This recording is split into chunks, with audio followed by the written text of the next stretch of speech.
আসসালামু আলাইকুম। বাংলা সংবাদে সবাইকে স্বাগত জানাচ্ছি। আমি চিন্তিয়া হক। শুরুতেই সংবাদ শিরোনাম। দুই মেয়াদের বেশি কেউ প্রধানমন্ত্রী থাকতে পারবে না বলছেন তারেক রহমান। এদিকে অন্তর্বর্তী সরকার যেভাবে চাইবে সেভাবেই নির্বাচন। জানাবো অন্য দল থেকে জামায়াতে যোগদান বিষয়ে কড়া বার্তা। জানিয়ে দিব পলক টুকু সহ 6 জন ফের রিমান্ডে। এবং সর্বশেষ জানাবো সম্ভাব্য সুদিনেও ভিন্ন চ্যালেঞ্জে বিএনপি। শুনছিলেন সংবাদ শিরোনাম, এবারে বিস্তারিত। দুই মেয়াদের বেশি কেউ প্রধানমন্ত্রী থাকতে পারবেন না বলছেন তারেক রহমান। একজন ব্যক্তি দুই মেয়াদের বেশি প্রধানমন্ত্রী থাকতে পারবেন না বলে মন্তব্য করেছে বিএনপির ভারপ্রাপ্ত চেয়ারম্যান তারেক রহমান। তিনি বলেন, ক্ষমতা কুক্ষিগত করে আর কেউ যেন স্বৈরাচারী না হয়ে উঠতে পারে তা নিশ্চিত করতে বিএনপি সংবিধানে এমন ব্যবস্থা রাখতে চায় যাতে কেউ পরপর দুইবারের বেশি প্রধানমন্ত্রী হতে না পারে। তারেক রহমান বলেন, গত 5ই আগস্ট স্বৈরাচার পতনের সঙ্গে সঙ্গে বাংলাদেশের মানুষের প্রত্যাশায় যুক্ত হয়েছে নতুন আশাবাদ আর পরিবর্তিত হয়েছে ভাষা। এই পরিবর্তিত নতুন ভাষা পড়তে বুঝতে হবে আর আশাবাদকে বাস্তবে রূপ দিতে হবে। সেটা না পারলে ছিটকে পড়তে হবে। বিএনপির ভারপ্রাপ্ত চেয়ারম্যান বলেন, এতদিন শুধু আওয়ামী লীগ ছিল প্রকাশ্যে প্রতিপক্ষ। আমরা তাদের আক্রমণের ধরন বুঝতাম ও জানতাম। এখন ওরা ছাড়াও চারদিকে অসংখ্য অদৃশ্য প্রতিপক্ষ। এদের অবস্থান অন্ধকার। এরা সর্বত্র সতর্ক থাকতে হবে। এই দৃশ্যমান আর অদৃশ্য প্রতিপক্ষ মোকাবিলায় গত বছর জুলাই উপস্থাপিত 31 দফা কর্মসূচির মৌলিক বিষয়গুলো তুলে ধরে তিনি বলেন, বিএনপি ভবিষ্যতে দেশে স্বৈরশাসনের কবর রচনা করতে চায়। আইন, বিচার ও নির্বাহী বিভাগের মধ্যে ক্ষমতায় ভারসাম্য রাখতে চায়। রাষ্ট্র পরিচালনা, সমাজের জ্ঞানী গুণীদের প্রতিনিধিত্ব ও অংশগ্রহণ নিশ্চিত করতে 2 কক্ষ বিশিষ্ট পার্লামেন্ট ব্যবস্থা প্রবর্তন করতে চায়। তরুণ ও বেকারদের জন্য কর্মসংস্থান আর কর্মসংস্থান না হওয়া পর্যন্ত যোগ্যতা অনুযায়ী ভাতা প্রবর্তন করতে চায়। নিশ্চিত করতে চায় সর্বস্তরের নারীর অংশগ্রহণ। স্বাস্থ্য, শিক্ষা, কৃষি, অর্থনীতির সব ক্ষেত্রে আনতে চায় যুগোপযোগী আমূল পরিবর্তন। করতে চায় ধর্ম, বর্ণ, গোত্র, গোষ্ঠী, সমতল, পাহাড়ি নির্বিশেষে এক সুষম সম অধিকারের আধুনিক বাংলাদেশ।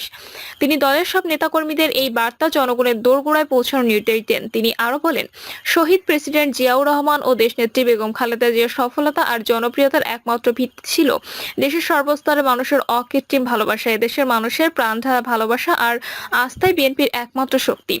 জনগণের এই প্রতিষ্ঠিত ভালোবাসাকে যে কোনো মূল্যে রক্ষা করতে হবে। কোনোভাবেই এটা বিনষ্ট করা যাবে না।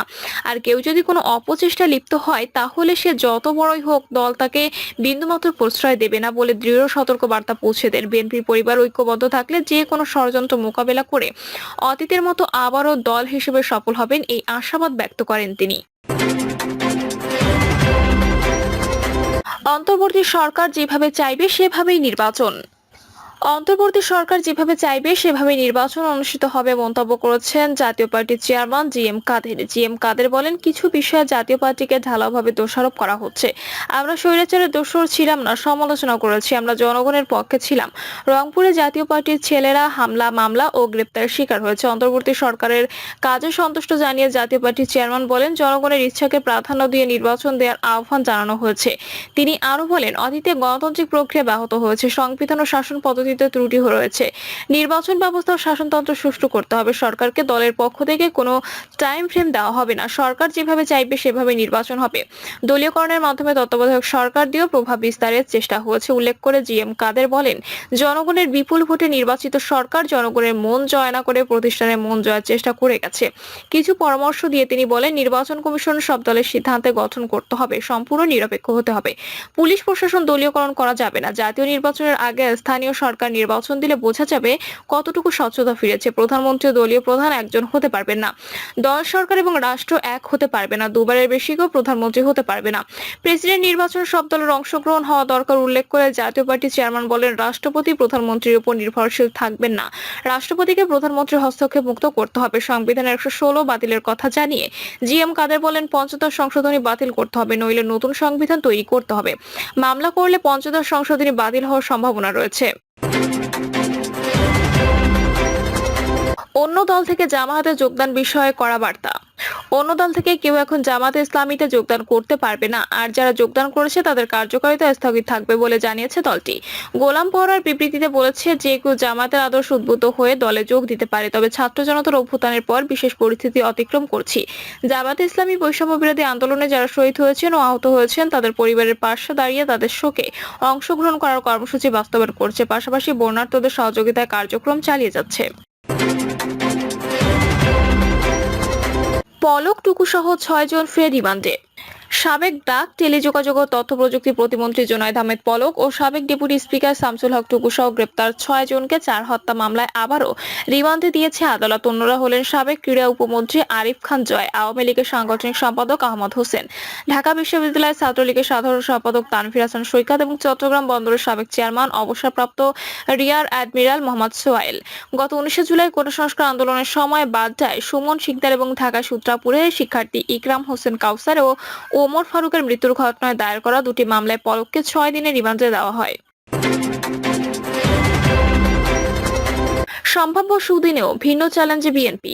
ছাত্র জনতার অভ্যুত্থানে আওয়ামী লীগ সরকারের পতনের পর সম্ভাব্য সুদিনেও ভিন্ন ধরনের চ্যালেঞ্জের মুখে বাংলাদেশ জাতীয়তাবাদী দল। আগামী নির্বাচনের আগে রাষ্ট্র সংস্কারের ব্যাপারে নিজেদের প্রস্তাবনা ও দলীয় নেতাকর্মীর কর্মকাণ্ড দিয়ে জনগণের আস্থা অর্জন করতে হবে দলটিকে। রাজনীতিতে চিরপ্রতিদ্বন্দ্বী আওয়ামী লীগ এখন কঠিন সংকটে। এর মধ্যে এবারে নির্বাচনের সুস্থ গণতান্ত্রিক প্রতিযোগিতায় নামতে হতে পারে বিএনপিকে। বিশেষ করে জামাত ইসলামী সহ বিভিন্ন দলকে নিয়ে ইসলামী ফ্রন্ট এবং বৈষম্য বিরোধী আন্দোলন ছাত্র তরুণদের সম্ভাব্য নতুন দলের প্রতিদ্বন্দ্বিতার মুখে পড়তে হতে পারে দেশের অন্যতম বৃহৎ রাজনৈতিক দলটিকে। একই সাথে বিএনপিকে অন্তর্বর্তীকালীন সরকারের সঙ্গে সুসম্পর্ক রেখে অবাধ, সুষ্ঠু ও গ্রহণযোগ্য নির্বাচনের দিকে নিয়ে যেতে হবে দেশকে। পাশাপাশি আন্তর্জাতিক সম্প্রদায় দেশের সামরিক বেসামরিক শক্তি সুশীল সমাজের সমর্থন আদায় করতে হবে। এর সঙ্গে রয়েছে লন্ডনে অবস্থানরত দলের ভারপ্রাপ্ত চেয়ারম্যান তারেক রহমানকে দেশে ফিরিয়ে আনার চ্যালেঞ্জ। এমন পরিস্থিতিতেই আজ 1 সেপ্টেম্বর বিএনপির 46তম প্রতিষ্ঠা বার্ষিকী উপলক্ষে একদিনের কর্মসূচি গ্রহণ করেছে দলটি। দেশে ভয়াবহ বন্যা পরিস্থিতির কারণে এবার বর্ণাঢ্য কর্মসূচি বাতিল করেছে দলটি। দলের প্রতিষ্ঠা বার্ষিকী উপলক্ষে ভারপ্রাপ্ত চেয়ারম্যান তারেক রহমান এক বাণীতে দেশে গণতন্ত্র ফিরিয়ে আনতে নেতাকর্মীকে জনগণকে সঙ্গে নিয়ে কাজ করে যাওয়ার আহ্বান জানিয়েছেন। দলটির নেতারা বলছেন, সমমনা দলগুলোকে নিয়ে রাষ্ট্র সংস্কারের নতুন প্রস্তাব দিয়ে দেশি বিদেশিদের আস্থা অর্জনে তারা আশাবাদী। একই সঙ্গে তারা দলকে সুসংগঠিত করে নতুন সব চ্যালেঞ্জ মোকাবেলা করবেন। আগামী নির্বাচনে জনগণের সমর্থন নিয়ে বিপুল ভোটে ক্ষমতায় আসবেন। 2014, 2018, 2024 সালের নির্বাচনের আগে আন্দোলন করে নির্দলীয় সরকারের অধীনে নির্বাচনের দাবি আদায়ে ব্যর্থ হয়েছে বিএনপি। দ্বাদশ সংসদের একতরফা নির্বাচনে 6 মাসের মাথায় ছাত্র জনতার আন্দোলনে শেখ হাসিনা সরকারের পতনে বদলে যায় দৃশ্যপট। বিএনপি চেয়ারপারসন খালেদা জিয়া কারামুক্ত হন। রাজনৈতিক মামলায় দলের কারাবন্দী সর্বস্তরের নেতাকর্মীরাও বন্দিদশা থেকে মুক্তি পান। কিন্তু এরই মধ্যে দেশের বিভিন্ন স্থানে দলটির নেতাকর্মীর বিরুদ্ধে দখল ও চাঁদাবাজির অভিযোগ উঠছে। এতে দলটি আবার জনপ্রিয়তা হারানোর চ্যালেঞ্জে পড়েছে। যদিও দলটির হাইকমান্ড কঠোর অবস্থান নিয়ে অনেককে বহিষ্কার করেছেন। রাজনৈতিক বিশ্লেষকরা বলছেন, বিএনপিকে নতুন ধরনের চ্যালেঞ্জ মোকাবেলা করতে প্রস্তুত হতে হবে। বিগত দিনে দেওয়া 31 দফা রূপরেখা যে কথার কথা নয় তা প্রমাণ করতে হবে কাজের মাধ্যমে। তাদের সংস্কার প্রস্তাবগুলো নতুন আঙ্গিকে দেশবাসীর সামনে তুলে ধরতে হবে। মানুষের আস্থা অর্জন করতে হবে। গণতান্ত্রিক প্রজ্ঞা প্রদর্শনের মাধ্যমে চ্যালেঞ্জ মোকাবেলা করতে হবে। অন্যথায় ভবিষ্যতে চরম বিপর্যয়ের সম্মুখীন হতে পারে দলটি। 1978 সালের এই দিনে প্রয়াত রাষ্ট্রপতি জিয়াউর রহমান দলটি প্রতিষ্ঠা করেন। 1981 সালে জিয়াউর রহমানের হত্যাকাণ্ডের পর তার স্ত্রী খালেদা জিয়া দলটির হাল ধরেন। তার নেতৃত্বে 3 বার রাষ্ট্রীয় ক্ষমতায় আসীন হয় বিএনপি। অন্তর্বর্তী সরকার তাকে মুক্তি দিলেও রাজনীতিতে নেই তিনি। ভারপ্রাপ্ত চেয়ারম্যান হিসেবে তার ছেলে তারেক রহমান বিদেশে থেকে দল পরিচালনা করছেন। এতে সক্রিয় উপস্থিতির শূন্যতা পূরণ হচ্ছে না। যদিও দলের নেতারা দাবি করেছেন, এখন ডিজিটাল যুগে সশরীরে উপস্থিতির কাজ ভার্চুয়ালি সম্ভব হচ্ছে। 1981 সালে জিয়াউর রহমানের হত্যাকাণ্ডের পর প্রথমবার সংকটে পড়েছিল বিএনপি। 80 দশকে জেনারেল হুসেইন মোহাম্মদ এরশাদের শাসনামলে খালেদা জিয়া কারাবন্দী হওয়ার পর দ্বিতীয়বার গভীর সংকটে পড়ে দলটি। 2007 সালে 1-11 সময় খালেদা জিয়া সহ বিপুল সংখ্যক শীর্ষ নেতা কারাবন্দী হলে দলটির তৃতীয় দফা নেতৃত্ব সংকটে পড়ে। 3 বারই ভাঙনের মুখে পড়েছিল দলটি। বিএনপি মহাসচিব মির্জা ফখরুল ইসলাম আলমগীর বলেন, শহীদ রাষ্ট্রপতি জিয়াউর রহমান সময়ের প্রয়োজনে বিএনপি প্রতিষ্ঠা করেন। বহুদলীয় গণতন্ত্র চর্চার পথ খুলে দেন তিনি। পরে নানা চড়াই উতরাই পেরিয়ে দলের চেয়ারপারসন খালেদা জিয়ার নেতৃত্বে বিএনপি দেশের বৃহৎ রাজনৈতিক দল পরিণত হয়। দীর্ঘ 15 বছর বিএনপি কর্তৃত্ববাদী আওয়ামী লীগ সরকারের বিরুদ্ধে আন্দোলন চালিয়ে আসছে। হাজার হাজার নেতাকর্মী গুম খুন হয়েছে। এমনকি লাখ লাখ নেতাকর্মীকে গ্রেপ্তার করে অত্যাচার নির্যাতন করা হয়েছে। অবশেষে ছাত্র জনতার অভ্যুত্থানের মাধ্যমে স্বৈরশাসকের পতন ঘটেছে। তিনি বলেন, ডক্টর মোহাম্মদ ইউনূসের নেতৃত্বে অন্তর্বর্তীকালীন সরকার প্রয়োজনীয় সংস্কার করে যৌক্তিক সময় নির্বাচন দেবে বলে আশা করে বিএনপি। মির্জা ফখরুল বলেন, রাজনৈতিক দলের সঙ্গে সংলাপের মাধ্যমে দ্রুত সময়ের মধ্যে সরকার সংস্কার ও নির্বাচনের ব্যাপারে একটি রোডম্যাপ দেবে বলে আমরা আশা করি। পরিবর্তিত পরিস্থিতিতে বিএনপির সব ধরনের চ্যালেঞ্জ মোকাবেলা করতে প্রস্তুত। তাদের রাষ্ট্র সংস্কার প্রস্তাবকে সমর্থন দিয়ে গণতন্ত্র ফিরিয়ে আনতে জনগণ বিএনপির পাশে থাকবে বলে আমরা আশাবাদী। এক প্রশ্নের জবাবে মির্জা ফখরুল বলেন, দলের চেয়ারপারসন খালেদা জিয়া উন্নত চিকিৎসার জন্য বিদেশে যাবেন এবং ভারপ্রাপ্ত চেয়ারম্যান তারেক রহমান অচিরে দেশে ফিরে আসবেন। বিএনপি নীতি নির্ধারক নেতাদের মতে বৈষম্য বিরোধী ছাত্র আন্দোলনের সফলতার মধ্য দিয়ে বিএনপির 15 বছরের আন্দোলন সংগ্রামের পরিসমাপ্তি ঘটেছে। ছাত্র জনতা নির্দলীয় নেতৃত্ব মেনে নিয়ে ফ্যাসিবাদ বিরোধী আন্দোলনে শরিক হয়েছিল দল। যে আন্দোলনের নতুন রাজনৈতিক ও সামাজিক শক্তির উত্থান ঘটেছে, রাজনৈতিক দলগুলো তা মেনেও নিয়েছে। তাদের মতে ফ্যাসিবাদী বনাম গণতান্ত্রিক বাংলাদেশের যে মেরুকরণ ছিল তা শেখ হাসিনার পালিয়ে যাওয়ার মধ্য দিয়ে বিলীন হয়ে গেছে। ফলে গণতান্ত্রিক প্রক্রিয়া সুস্থ গণতান্ত্রিক প্রতিযোগিতার নতুন মেরুকরণ তৈরি করা এখন বড় চ্যালেঞ্জ হয়ে সামনে এসেছে।